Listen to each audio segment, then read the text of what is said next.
Hey guys, what's up? Pork Chopper here, and today we are looking at how Paragon is changing on December the 6th. Even though there's so much information here, it's only a tease for the big update, which I'll cover when it comes out. So let's get into it, shall we? Travel mode, of course, is finally gone now, and the map has decreased in size due to this, saying that movement speed has been increased overall to compensate.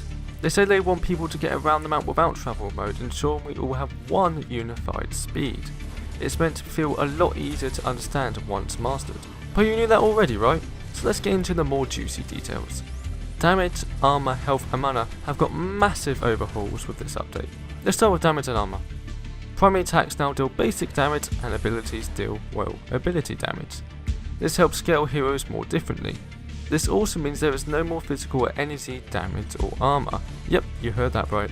Instead, armor cards will now protect you from either abilities or basic attacks. Personally, I love this change when first looking at it. You don't have to worry about too many physical heroes in your team now. With casters, ability armor is what you want to use, and against carries, basic attack armor. For most fighter types, it's a mix of both depending on the hero. It just spices up the game so much. To counter, you would just use those penetration cards just like before. So like I said, physical and energy, damage, armor and penetration has been removed. Damage is now called power for all heroes. When buying power, you'll see a hero build their percentage of damage to all their abilities and attacks. For example, a gadget or Gideon with more power, their abilities will grow much stronger and their basic attacks not so much. This would of course be the opposite for carries. Mana has been changed, and with more abilities being used, you're gonna want to have a lot more mana, meaning you could build damage over mana for more damaging but less abilities, or vice versa. Once the update is out, they do look to add cards that affect these specifically, like cards only having ability damage. On the topic of cards, let's cover that. Biggest change is that cooldown reduction is completely removed from cards and is no longer a stat in the game. To balance this, abilities have a lot lower cooldown to make faster ability usage. Some active or passive abilities from cards are still in the game, such as Mind Flow, a card which over 50% of mana gives you 12.5% cooldown reduction.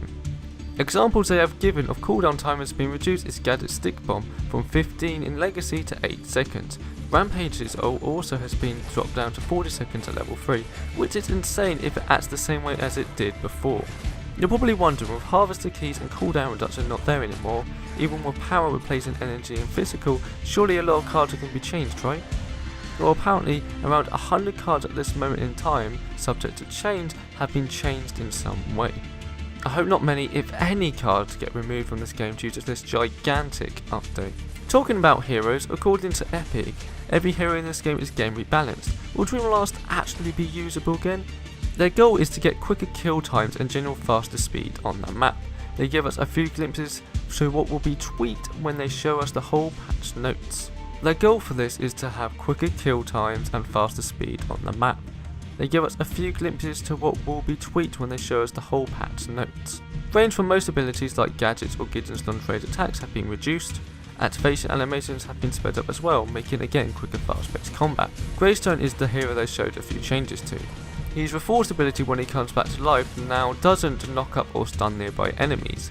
Instead, all enemies around him when he dies get slowed. The more closer you are to him, the more powerful the slow is. Reforged doesn't perk Make the Way and Assault the Gates abilities on additional 5-second cooldowns now.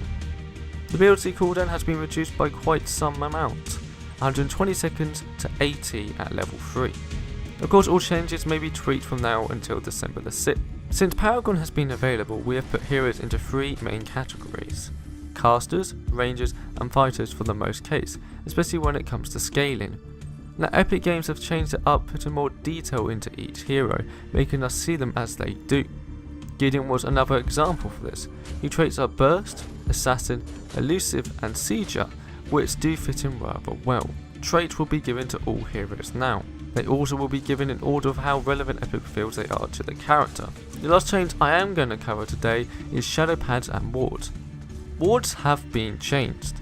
They don't go into much detail, but they are restricted to the same line of sight heroes are, just not covering a larger radius anymore. The cooldown or charge system has been changed too. They no longer refresh at base. They didn't tell us much exactly, we're going to have to wait on that one. Shadow Pads, well, pretty simple, they are gone. They were used to break line of sight in Legacy, making it easier for some stealth attacks, mostly the jungler trying to gank a lane.